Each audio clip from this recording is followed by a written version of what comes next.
Welcome to news alert. TDP హయాంలో మాజీ speaker Kodela Sivaprasad రావుపై జరిగిన అవమానకర వ్యాఖ్యలకు తానే అసెంబ్లీలో గట్టిగా వ్యతిరేకించానని, ఈ కారణంగానే వైఎస్ జగన్ తనను పార్టీ నుంచి దూరం పెట్టినట్లు రఘురామకృష్ణంరాజు వ్యాఖ్యానించారు. స్పీకర్ పదవిలో ఉన్న వ్యక్తిని టార్గెట్ చేసి అసభ్యంగా మాట్లాడిన వైసీపీ ఎమ్మెల్యేలను నేను సభలో తీవ్రంగా ఆపిడి చేశారు. పార్టీ గౌరవాన్ని కాపాడాలనే నా ప్రయత్నమే జగన్ కు ఇష్టపడలేదు. నిజాయితీగా మాట్లాడినందుకే ఆయన నాకు దూరమయ్యారని ఆరోపించారు. అసలు కథానాయకుడు సంగతి ఇందాక పేరు చెప్తూ మర్చిపోయా. శివరాం గారితో పాటు వారి పల్నాడు పులి గారి తనయుడు శివరాం గారితో పాటు కన్నా లక్ష్మణ్ గారు సరిగ్గా టైం అంటే టైంకి మా కృష్ణదేవరాయలు వచ్చాడు. అప్పుడు దాకా లేడు, కరెక్ట్గా లోపలికి ఎంటర్ అయ్యాం. సో అది ఆ టైమింగ్ ఇంపార్టెంట్. అంత టైమింగ్ ఉన్న నాయకుడు వీళ్ళందరి సమక్షంలో ఆ గొప్ప కార్యక్రమంలో పాల్గొనగలగటం ఎంతో అదృష్టంగా నేను భావిస్తున్నా. కోడెల శివప్రసాద్ గారు, ఆయనతో నాకు చక్కటి సాన్నిహిత్య సంబంధం, బాగా మా మధ్యన స్నేహం పెరిగింది. ఒకసారి అమెరికా టూర్ ఆయనతో పాటు కలిసి వెళ్ళాం. ఎన్నో రోజులు డైలీ 1-2 గంటల పాటు ఆయనతో కలిసి గడిపే అవకాశం వచ్చింది. చాలామందికి తెలియని విషయం ఏంటంటే, అప్పటి ముఖ్యమంత్రితో నాకు తగాదా రావడానికి ఒక ముఖ్య కారణం కోడెల శివప్రసాదరావు గారు. వారి మీద సంస్కారహీనంగా కొద్దిమంది నాయకులు అవాకులు చవాకులు పేలుతూ ఉంటే, నేను అప్పుడు కొత్తగా ఎంపీగా ఎన్నికై అప్పుడు నేనున్న పార్టీ వాళ్ళని మందలించి, ఆయన ఎంతో ఔన్నత్యం గల వ్యక్తి, కేవలం చిల్లర రాజకీయాల కోసం ఒక మహానుభావు గురించి, ఒక మంచి వ్యక్తి గురించి చెత్త మాట్లాడవద్దు అని చెప్పి నేను ఫస్ట్లో ఎన్టీవీలో, తర్వాత ఏపీ 24 అని ఉండేటప్పుడు అందులో చాలా స్పష్టంగా మాట్లాడితే, అది మొట్టమొదటి కారణం అప్పటి ముఖ్యమంత్రికి నాకు మధ్య కొంత గ్యాప్ స్టార్ట్ అవడానికి. సరే, తర్వాత చాలా ఇన్సిడెంట్స్ జరిగినాయి. ఈ సందర్భంగా శివప్రసాద్ గారిని, ఆయనంటే ఆ శాసనసభ స్పీకర్ స్థానానికి ఒక బెంచ్ మార్క్ అనేది. టీటీడీ గోశాలలో గోవులు మృతి చెందిన ఘటనపై మాజీ ఎమ్మెల్యే కాసు మహేష్ రెడ్డి స్పందించారు. సాటి వారిని, వేదాలను, గోవులను హింసిస్తే భగవంతుడు దుష్టశిక్షణ చేసి శిష్టరక్షణ చేస్తారని వ్యాఖ్యానించిన ఆయన, గోవుల మృతి జరగకుండా ప్రభుత్వం ముందస్తు చర్యలు తీసుకోవాల్సిన అవసరం ఉందన్నారు. బాధ్యత కలిగిన పాలకపక్షం తప్పు జరిగిన చోట విచారణ చేసి చర్యలు తీసుకోవాల్సి ఉందని, కానీ ప్రభుత్వం ప్రతికూలంగా స్పందిస్తూ బాధ్యత నుంచి తప్పించుకుంటుందని మండిపడ్డారు. ఒకవైపు చంద్రబాబు, లోకేష్, టీటీడీ అధికారులు భిన్న వ్యాఖ్యలు చేస్తుండడం ప్రజలను గందరగోళానికి గురి చేస్తోందని వ్యాఖ్యానించారు. పర్యవేక్షణ లోపాల వల్లే ఈ ఘటనలు జరిగాయన్నారు. ప్రజలు గోవుల విషయంలో సెంటిమెంటల్ గా ఉన్న నేపథ్యంలో ప్రభుత్వం స్పష్టత ఇవ్వాలని డిమాండ్ చేశారు. పవిత్రంగా భావించే గోవుకే రక్షణ లేదు. దాదాపు 150-160 గోవులు చనిపోయినాయి అని ప్రెస్ మీట్ పెడితే, సమస్యని స్వాగతిస్తూ ఒక బాధ్యత కలిగిన పాలక పక్షం అయితే ఏం చేయాలి? అక్కడ సందర్శించి నిజమెంత, అబద్ధం ఎంత, అసలు నిజంగా చనిపోయినాయా, ఒకవేళ చనిపోతే ఎందుకు చనిపోతున్నాయి, మిగతా వాటినన్నా రక్షించేటట్టు మరోసారి ఇటువంటి ఘటన జరగకుండా చూడాల్సింది పోయి ఎదురుదాడి. చంద్రబాబు నాయుడు గారు, లోకేష్ గారేమో ఇదంతా ఫేక్ న్యూస్, మార్ఫింగ్, ఒక్కటి కూడా చనిపోలేదంటారు. అక్కడ తిరుపతి ఎమ్మెల్యేనేమో శ్రీనివాసులు గారేమో 40 చనిపోయినాయి అన్నాడు. ఈఓ గారు వచ్చి 30 అంటారు. చైర్మన్ గారు మరొక అడుగు ముందుకేసి ఖచ్చితంగా 20 అయితే చనిపోయినాయి, అయినా ఏముంది దీంట్లో, మీ ఇంట్లో చనిపోరా ఏంది అన్నాడు. వాస్తవమే, వయసు రీత్యా పెద్దవాళ్ళై అందరిళ్లలో ఎవరో ఒకరు చనిపోతుంటారు, బాధపడుతుంటాం. ఎవరి జీవితం శాశ్వతం కాదు. ఇంకో 30-40 సంవత్సరాలు ఆ చైర్మన్ గారు ఉండరు, ఇంకో 50 సంవత్సరాలు నేను ఉండను. ఎవ్వరూ శాశ్వతం కాదు. కానీ ఆయన అన్నట్టు ఒకే ఇంట్లో 2-3 నెలల్లో పెద్దవాళ్ళు, చిన్నవాళ్ళు ఒక 5-6 చనిపోతే ఆందోళన చెందరా? మొత్తం వచ్చి ఆ ఇంట్లో కూర్చోరా? ఏం జరుగుతుందా ఇంట్లో? ఏమన్నా అంటరాని వ్యాధులు సోకాయా?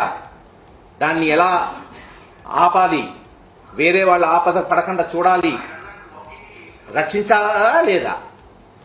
మరి వాళ్ళు చేయాల్సిన బాధ్యత వాళ్ళకు ఉన్నిందా లేదా? చైర్మన్ కావచ్చు, ఈవో కావచ్చు, జేఈఓ కావచ్చు, ఇతర అధికారులు కావచ్చు, ఇలా గోశాలలో చనిపోతున్నాయి, ప్రతి నెల ఇదే జరుగుతుంది అన్నప్పుడు వెంటనే సందర్శించి నిపుణుల్ని తీసుకెళ్లి, వెటనరీ డాక్టర్లు బహుశా నాకు తెలిసి ఖచ్చితంగా తిరుపతి దేవస్థానం కూడా ఉంటుంది. ఏం చేస్తున్నారు వీళ్ళంతా? తెలుగుదేశం అధ్యక్షుడు, రాష్ట్ర అధ్యక్షుడు శ్రీనివాస్ గారు అయితే బహిరంగ ఛాలెంజ్, రండి చూసుకుందాం, నిరూపిద్దాం.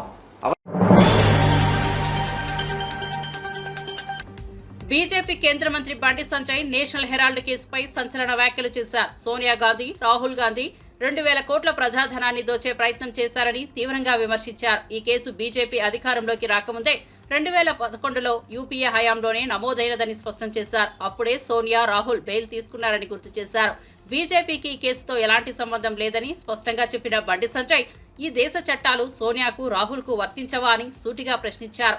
తప్పు చేసిన వారు బయట తిరుగుతుండగా న్యాయ వ్యవస్థపై ప్రజల్లో భరోసా తగ్గిపోతోందని ఆందోళన వ్యక్తం చేశారు. బూత్ మోడల్ తప్ప వాళ్ళు సాధించేది ఏం లేదు. దాని పేరే బూత్ ధర్నా. ప్రధానమంత్రి స్థాయి వ్యక్తిని గౌరవించకుండా ఒక కేంద్ర మంత్రి స్థాయిలో రాష్ట్ర అధ్యక్షుని హోదా కిషన్ రెడ్డి గారి విషయంలో కనీసం గౌరవం లేకుండా బూతులు మాట్లాడేటువంటి ప్రయత్నం చేసేటువంటి ఆ వ్యక్తులను చూసి ఏమనుకోవాలో కాంగ్రెస్ పార్టీ తెలంగాణ రాష్ట్ర ఇన్ఛార్జ్ అయినటువంటి వారు చెప్పాలి. దానిలో పాల్గొన్న ఉప ముఖ్యమంత్రి గారు చెప్పాలి, మంత్రులు చెప్పాలి. మీరు ఆ మాటను సమర్థిస్తున్నారా? ఈ ధర్నాకు మొత్తం ఎపిసోడ్ ఏంటంటే వాళ్ళు బూతులు మాట్లాడినరు అనేది పబ్లిక్ చర్చ జరుగుతున్నది. నేషనల్ హెరాల్డ్ సంబంధించి ధర్నా ఇచ్చారని చెప్పి తెలంగాణ సమాచారం ఎవ్వరు అనుకుంటారు. వీళ్ళు బూతులు తిట్టినరు, బూతులు మాట్లాడినని మాత్రమే తెలంగాణ సమాజంలో చర్చ జరుగుతున్నది. కొన్ని నేషనల్ హెరాల్డ్ సంబంధించి బీజేపీ కూడా సంబంధం ఉందంటే ఏమి లేదు. అది సినిమా ఉండే దానవీర శూరకర్ణ సినిమా ఉండే, అన్ని ఎన్టీఆర్ గారి పాత్రలే. దీనిలో కూడా అన్ని కాంగ్రెస్ పార్టీ వాళ్ళే, హీరో వాళ్ళే, విలన్ వాళ్ళే, బ్రోకర్ వాళ్ళే, జోకర్ వాళ్ళే. కాంగ్రెస్ పార్టీ వాళ్ళదే, నేషనల్ హెరాల్డ్ పేపర్ స్టార్ట్ చేసింది వాళ్ళే, దానికి అధినేత ఎవరు?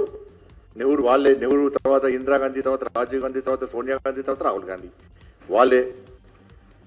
ఏజేఎల్ పబ్లికేషన్ ఎవరిది? వాళ్ళదే. యంగ్ ఇండియా లిమిటెడ్ ఎవరిది? కాంగ్రెస్ పార్టీదే. మూసేసింది ఎవరు? వాళ్ళే. 90 కోట్లు అప్పించింది ఎవరు? వాళ్ళే. 2,000 కోట్ల రూపాయలు విలువ ఆస్తులను కాజీయాలు చూసింది ఎవరు? వాళ్ళే. కేసు బుక్ అయినప్పుడు 2012 యూపీఏ వాళ్ళ హయాంలోనే. సిబిఐ ఎంక్వైరీ ఎప్పుడు స్టార్ట్ చేసినారు? వాళ్ళ హయాంలోనే. ఈడీ విచారణ ఎప్పుడు స్టార్ట్ చేసినారు? వాళ్ళ హయాంలోనే. వీళ్ళ కేసు ఎప్పుడు బుక్ అయింది? వాళ్ళ హయాంలోనే. బెయిల్ ఎప్పుడు తీసుకున్నారు? వాళ్ళ హయాంలోనే. ఇక దీనిలో బీజేపీకి నరేంద్ర మోడీ గారికి సంబంధం ఏదో అర్థమైంది. BRS social media convener Manne Krishank తాజాగా మరోసారి రేవంత్ రెడ్డి ప్రభుత్వంపై తీవ్ర ఆగ్రహం వ్యక్తం చేశారు. విచారణ పేరుతో ఉదయం పిలిచి రాత్రి వరకు కూర్చోబెట్టారు. ఇప్పుడు మరోసారి ఏప్రిల్ 23వ తేదీన 4వసారి విచారణకు హాజరు కావాలంటూ నోటీసులు ఇచ్చారంటూ ఆవేదన వ్యక్తం చేశారు.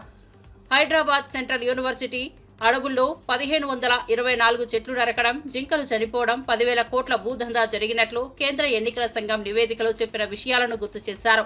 సుప్రీంకోర్టు సైతం ప్రభుత్వ విధానాలపై ఆక్షేపాలు తెలిపిందని చెప్పారు. సుప్రీంకోర్టు మొట్టికాయలు వేస్తుంటే ఆ ప్రెస్టేజన్ మా మీద విచారణల పేరుతో తీర్చుకుంటుందన్నారు రేవంత్ రెడ్డి అంటూ ఆయన విరుచుకుపడ్డారు. నిజాలు బయటపెట్టినందుకే టార్గెట్ చేస్తున్నారని ఆరోపించారు. కేవలం 9 రోజుల్లో విచారణ పేరు మీద కాంగ్రెస్ ప్రభుత్వం ఈ రోజు వేధింపులు చేస్తున్నారు. 25 సంవత్సరాలు బీఆర్ఎస్ పార్టీ రజతోత్సవాలు జరుపుకుంటున్న సందర్భంగా వాటిలో పాల్గొనకుండా ఇవాళ పదే నోటీసులు ఇచ్చుకుంటూ మళ్ళొకసారి 23వ తారీఖున రావాలని ఇలా గచ్చిబౌలి పోలీస్ స్టేషన్ వాళ్ళు ఇవాళ 4వసారి మళ్ళీ నోటీస్ ఇచ్చారు. పోనీ పిలిచిన 3వసారన్నా ఈసారి ఏమైనా ప్రశ్నలు అడిగినా అంటే మళ్ళీ సేమ్ 2వసారి ఏదైతే పిలిచి ఏమి ప్రశ్నలు అడగకుండా ఎలాగైతే కూర్చోబెట్టినో ఇవాళ కూడా ఈ క్షణం వరకు పొద్దున వచ్చినాం, ఇప్పుడు రాత్రి అవుతుంది, ఒక్క ప్రశ్న కూడా అడగలేదు. ఎందుకు ఈ వేధింపు చర్యలు? ఇవాళ అత్యున్నత న్యాయస్థానం సుప్రీంకోర్టే చెప్పింది. అక్కడ జింకలు చనిపోయిన విషయం వాళ్ళ సెంట్రల్ ఎంపవర్డ్ కమిటీలో రిపోర్ట్లోనే ఉన్నది. ఈయన భూదందా చేసిండు, 10,000 కోట్లు తీసుకున్నాడు, గిరివి పెట్టిండు అనే విషయం మీద కూడా ఇవాళ సెంట్రల్ ఎంపవర్డ్ కమిటీ రిపోర్ట్ లో ఉన్నది. 1524 చెట్లను నరికేసిండు. ఇవి ఏవి ఆర్టిఫిషియల్ ఇంటెలిజెన్స్ కాదు కదా. కానీ సుప్రీంకోర్టు ఆయనని వాళ్ళ తప్పు పట్టేసరికి ఇవాళ రేవంత్ రెడ్డి ఏమనుకుంటున్నాడు అంటే, పొట్టోని కదా పొడుగోడు కొడతారని అనుకుంటున్నాడు. కానీ పొడుగోని పోషమ్మ తల్లి కొడతారు అన్నట్టు సుప్రీంకోర్టు ఆయనను మొటికాయలు కొట్టింది. ఆయన ఆ ఫ్రస్ట్రేషన్ అంతా మా మీద తీస్తున్నాడు. ఇవాళకి కూడా తప్పును ఒప్పుకుంటలేరు. కాంగ్రెస్ మంత్రి శ్రీధర్ బాబు గారు కూడా social media campaign supreme court judge నమ్మిందంట. అంటే సుప్రీంకోర్టు ఇవాళ అది ఇచ్చిన రిపోర్టును, వాళ్ళు చేసిన అబ్జర్వేషన్స్ ని కూడా కాంగ్రెస్ ప్రభుత్వం తప్పుపట్టే పరిస్థితి వచ్చింది. ఇవాళ కాంగ్రెస్ మంత్రులు అసలు వాస్తవానికి వాళ్ళ మీద కేసులు పడాలి. తప్పుడు అవాస్తవాలు చెప్తూ ఇవాళ జింకలు చనిపోవడానికి కారణమైంది కాంగ్రెస్ ప్రభుత్వం. దీని విషయం మీద మా న్యాయవాదులు కూడా ఖచ్చితంగా ఈ వేధింపులు ఎందుకు చేస్తున్నారు, ఒక్క ప్రశ్న అడగకుండా కూడా పదే ఎందుకు పిలుస్తున్నారు, దాని విషయం మీద ఖచ్చితంగా న్యాయ పోరాటం చేస్తాం. ఈ అనవసరమైన బెదిరింపులకు, వేధింపులకు భయపడేది సమస్యనే లేదు. డెఫినెట్ గా రేవంత్ రెడ్డి గారి ప్రభుత్వాన్ని ఎదుర్కొంటూనే ఉన్నారు.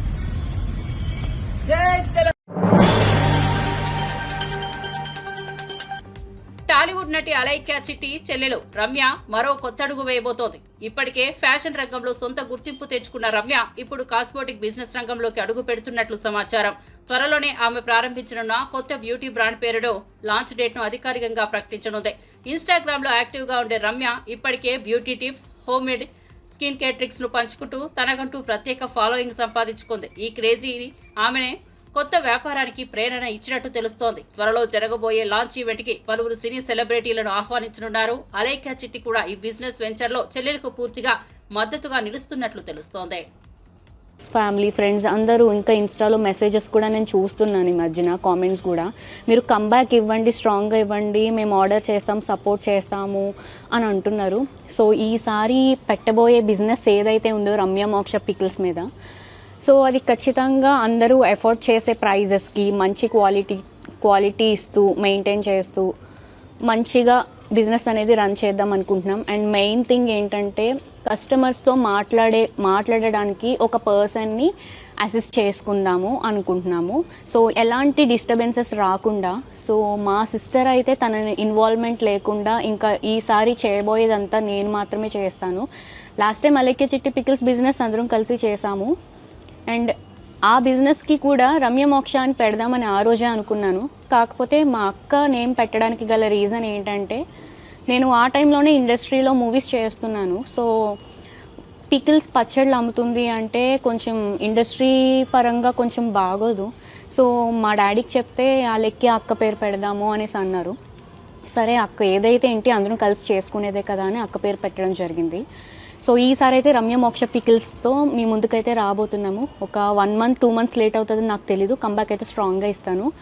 నేను ఒకటే కోరుకుంటున్నానండి, మీ నుంచి నాకు ఇంతకు ముందు ఎలా అయితే సపోర్ట్ నన్ను చేశారో సేమ్ అదే విధిగా ఇలా కూడా చేస్తారని నేను నమ్ముతున్నాను. ఇంతకుముందు అలైక్య చిట్టి పికిల్స్ని మమ్మల్ని ఎలా అయితే ఆదరించి సపోర్ట్ చేశారో అదే విధిగా సపోర్ట్ చేస్తారని మేమైతే అనుకుంటున్నాము. అండ్ చాలామంది ట్రోలర్స్ కానీ మీమర్స్ కానీ ఏమంటున్నారంటే, వీళ్ళు ఈ బిజినెస్ మీద ఎంతో సంపాదించేశారు అని అంటున్నారు. మేము ఎంత సంపాదించామో, ఎంత ఖర్చులు అయ్యాయో అనేది మాకే తెలుసండి. ఎందుకంటే మా ఫాదర్కి కరోనా, బ్రెయిన్ స్ట్రోక్, ఒక సైడ్ అంతా ప్యారలైజ్డ్, నెక్స్ట్ 2 kidneys ఫెయిల్ అయిపోయినాయండి. పర్మనెంట్ డయాలసిస్ జరిగింది.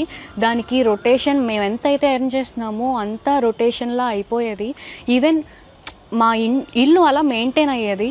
ఇప్పుడు మా ఫాదర్ చనిపోయారు అండ్ ఈ బిజినెస్ కూడా వెళ్ళిపోయింది.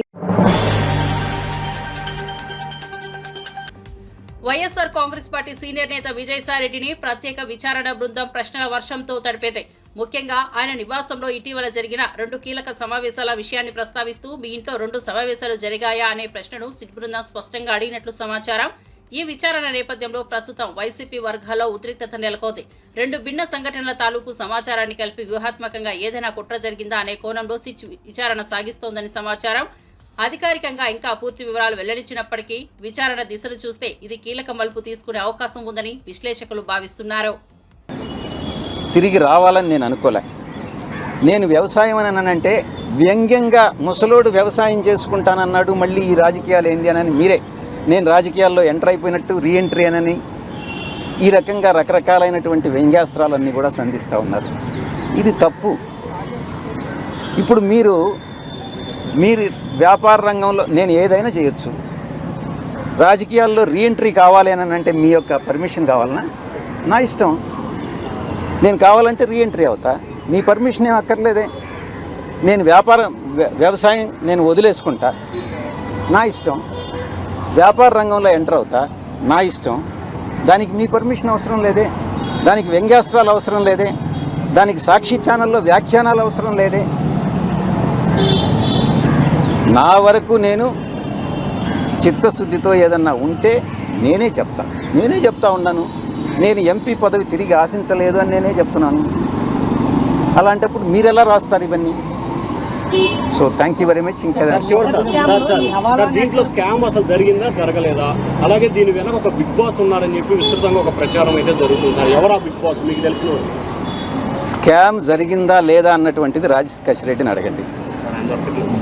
దొరక్కుంటే నన్నేం చేయమంటారు? నేను పట్టించేది పోలీసు వాళ్ళని అడగండి, పట్టిస్తాడు.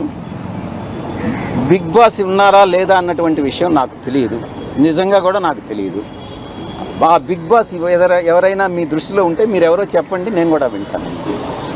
సార్, ఈ స్కామ్లో ముడుపుల వసూలు కోసం ఒక పెద్ద హవాలా నెట్వర్క్ ఏర్పాటు చేశారు. దాంట్లో కొంతమంది క్రూషియల్ రోల్ పోషించారనేది ఒక ఆరోపణ సార్. ఆ విషయం మిమ్మల్ని ఏమైనా అడిగారు. ఈ యొక్క రాజ్ కసిరెడ్డితో ఎవరెవరు అసోసియేట్ అయ్యారు అన్నటువంటి విషయాన్ని అడగడం జరిగింది. ఆ రాజ్ కసిరెడ్డితో నేను ఒక్కటే చెప్పాను, రాజ్ కసిరెడ్డి ఆయన కో బ్రదర్ అవినాష్ రెడ్డి, రాజ్ కసిరెడ్డి కో బ్రదర్ అవినాష్ రెడ్డి, రాజ్ కసిరెడ్డి మరో అనుచరుడు చాణక్య అలియాస్ ప్రకాష్, చాణక్య రాజ్, 3. తెలంగాణ బీజేపీ నేతలపై టీపీసీసీ అధ్యక్షుడు మహేష్ కుమార్ గౌడ్ తీవ్రస్థాయిలో విరుచుకుపడ్డారు. గాంధీ భవన్లో మీడియాతో మాట్లాడుతూ బీజేపీ నేతలకు అభివృద్ధి గురించి ఎటువంటి పట్టింపు లేదని, మతం తప్ప మరో అంశాన్ని మాట్లాడే స్థితిలో కూడా లేరని విమర్శించారు. ఇంకెన్నాళ్లు రజాకార్ల ముచ్చట్లు చెప్పుకుంటూ ప్రజలను మభ్యపెడతారని ప్రశ్నించారు. బీజేపీ పాలిత రాష్ట్రాల్లో ఎక్కడైనా సన్నబియ్యం ఇచ్చారా అని నిలదీశారు. తెలంగాణకు నిధులు తీసుకురావడంలో విఫలమైన బీజేపీ నేతలు కులం మతం పేరుతో రాజకీయం చేయడంలో మాత్రమే చాకచక్యంగా ఉంటారని విమర్శించారు. ఎందుకు మాట్లాడలే? వాళ్ళు ఎవరో పనికి మాలినోడు ఏఐ టెక్నాలజీ ద్వారా వీడియోలు పెడితే దాన్ని మీరు కేంద్ర మంత్రిగా చూసుకోకుండా, అసలు ఇది వాస్తవం ఎందుకు తెలుసుకోకుండా ఎట్లా మీరు దాన్ని రీలోడ్ చేశారు? తెలుసుకుని మళ్ళీ ఎట్లెందుకు దాన్ని డిలీట్ చేసినారు? రాజకీయాలు చేయండి, సద్విమర్శలు చేయండి, మేము ఓర్చుకుంటాం. రొద్దులు లేస్తే కులం మతం ఎన్నేళ్ళు నడుపుతారు? ఈ దేశాన్ని ఇంకెంత నాశనం చేస్తారు? ఒక్క రోజున రాష్ట్ర ముఖ్యమంత్రి గారిని పిలిచి, ఎంపీల్ని పిలిచి, నీ బాధ్యత కాదా? నువ్వు కేంద్రంలో మంత్రిగా ఉన్నావు, ఎన్నికలు అయిపోయినాయి, ఈ రాష్ట్రంలో ఉన్నటువంటి కాంగ్రెస్ ఎంపీని ఇతరతర ఎంపీని పిలిచి మాట్లాడినావా? మనకు రాష్ట్రానికి రావాల్సిన వాటా ఏంది? నేను వస్తాను పద, ప్రధానమంత్రి కలుద్దాం, ఈ ప్రాజెక్టు పెండింగ్ ఉన్నాయి, ఇవి తీసుకొచ్చుకుందామని ఎప్పుడన్నా అన్న పాపన పోయినావా నువ్వు? కేంద్రంలో కేబినెట్ మంత్రిలో ఉండి కులం మతం తప్ప అభివృద్ధి పట్టదు మీకు.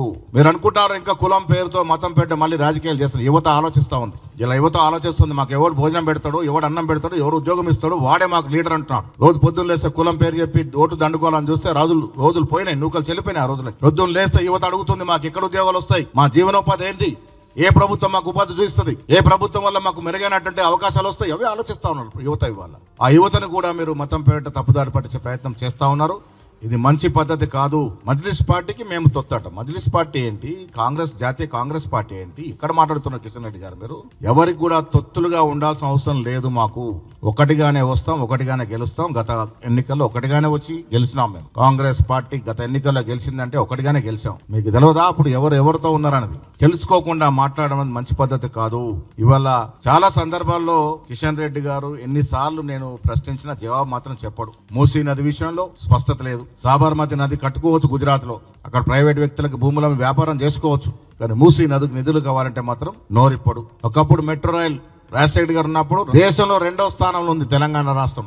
ఆంధ్రప్రదేశ్ రాష్ట్రం మెట్రో రైల్ ప్రారంభించి కానీ దాన్ని ఉపయోగించడం కానీ ఇవాళ 8వ స్థానానికి పడిపోయింది. ఆ సోయి లేదు మీకు. కేంద్రం నుంచి నిధులు తీసుకొచ్చి మెట్రోను ఆదుకున్నామనే సోయి ఎప్పుడూ లేదు మీకు. నేను మళ్ళీ మీకు పదవీ రీత్యా పెద్ద పదవులు ఉన్నారు, గౌరవప్రదమైనటువంటి కేబినెట్ హోదాలో ఉన్నారు. ఇప్పటికైనా ఈ చౌకబారు విమర్శలు, మతాన్ని అడ్డం పెట్టుకుని పబ్బం కడుపుకోవడాలు మానేసి తెలంగాణ రాష్ట్రం ఏ రకంగా అభివృద్ధి చేసుకుందాము, కొద్ది రోజుల పాటు మన పార్టీలు పక్కన పెడదాం. కేంద్రం నుంచి మనకు రావాల్సిన వాటా, కేంద్రం నుంచి రావాల్సిన ప్రాజెక్టులు, కేంద్రం నుంచి రావాల్సిన డబ్బులు మీరే డెలిగేషన్ లీడ్. తెలంగాణ గ్రూప్ 1 ఫలితాల విషయంలో హైకోర్టు ఇచ్చిన తీర్పు టీజీపీఎస్సీకి మరియు రేవంత్ రెడ్డి నేతృత్వంలోని కాంగ్రెస్ ప్రభుత్వానికి గట్టి చెంపపెట్టు అని బీఆర్ఎస్ నేత రాకేష్ రెడ్డి వ్యాఖ్యానించారు. పారదర్శకత లేకుండా గ్రూప్ 1 ప్రక్రియను ముందుకు తీసుకెళ్లిన టీజీపీఎస్సీ తీర్పుపై కోర్టు తగిన న్యాయం చెప్పిందని అన్నారు. నిరుద్యోగ యువతను మోసం చేసిన ఈ ప్రభుత్వం ఇప్పటికైనా బుద్ధి తెచ్చుకోవాలని, అర్హులందరికీ న్యాయం జరిగేలా చర్యలు తీసుకోవాలని డిమాండ్ చేశారు. ఇది విద్యార్థులు,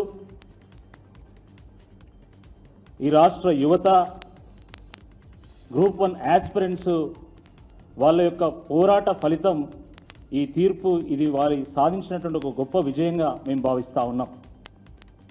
అదేవిధంగా ఈ విద్యార్థులకు అండగా నిలిచినటువంటి బీఆర్ఎస్ పార్టీది కూడా ఒక నైతిక విజయం అని చెప్పి మేము భావిస్తున్నాం.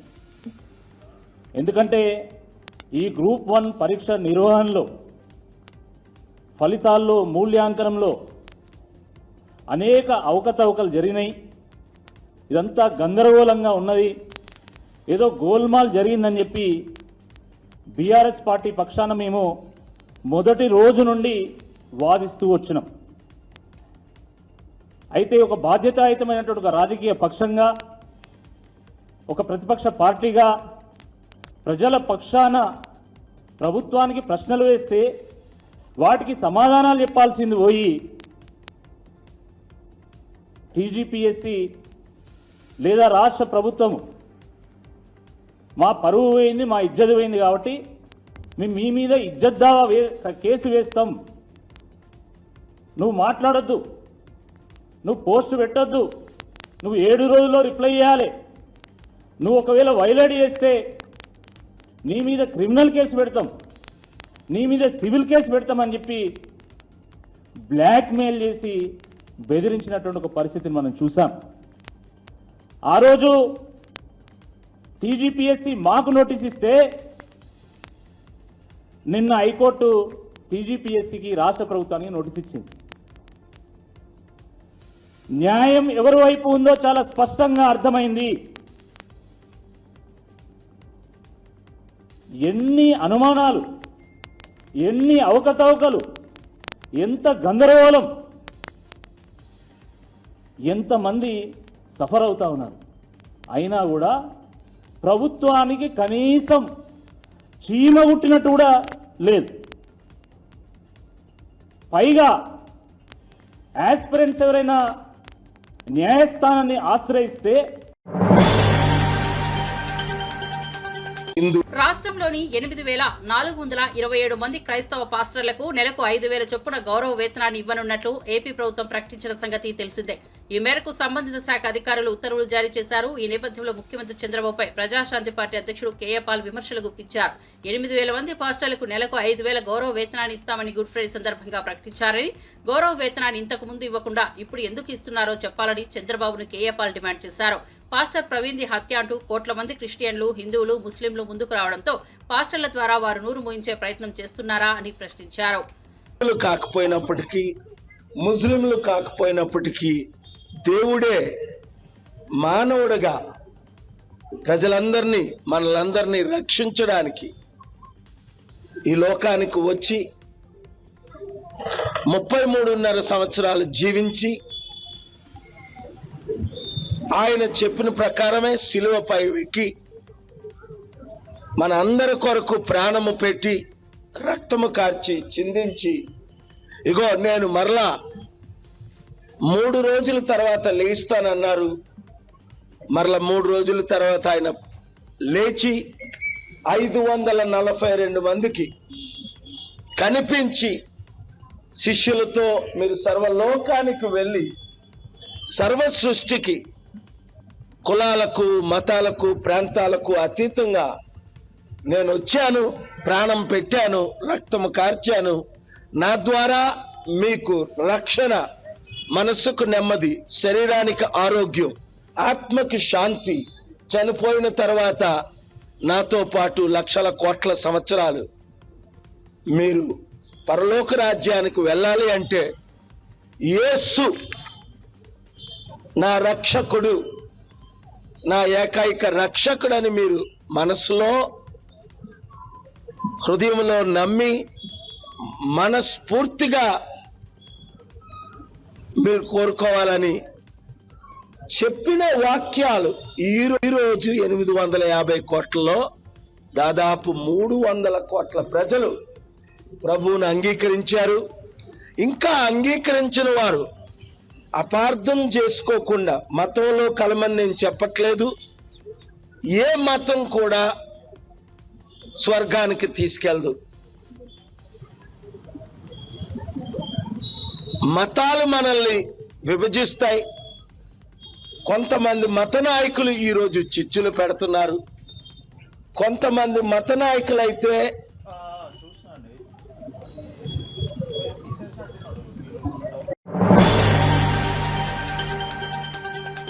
తెలంగాణ ప్రభుత్వం పేదల సంక్షేమం కోసం కట్టుబడిగా పనిచేస్తోందని, తాము అధికారంలోకి వచ్చిన నాటి నుంచి అనేక పథకాలు పేదల జీవితాల్లో వెలుగులు నింపేలా అమలు చేస్తున్నామని మంత్రి సీతక్క అన్నారు. ములుగు జిల్లా వెంకటాపూర్లో నిర్వహించిన భూభారతి రెవెన్యూ సదస్సులో మంత్రి మాట్లాడారు. పేదలకు సన్నబియ్యం పంపిణీ చేయడం లాంటి కార్యక్రమాలపై బీఆర్ఎస్ నేతలు అసహనం వ్యక్తం చేస్తున్నారని విమర్శించారు. గత ప్రభుత్వ హయాంలో ధరణి వ్యవస్థ ద్వారా పేదలకు అన్యాయం జరిగిందని, ఇప్పుడు అర్హులకే భూమి చెల్లించే ఉద్దేశంతో భూభారతి చట్టం తీసుకొచ్చామన్నారు. గతంలో వీఆర్ఓలను దుర్వినియోగం చేసి చివరకు వారిని దొంగలుగా ముద్ర వేసిన పరిస్థితి నుంచి బయటపడేందుకు భూ సమస్యలకు శాశ్వత పరిష్కారం కోసం భూభారతి చట్టం ఉపయోగపడుతుందని తెలిపారు.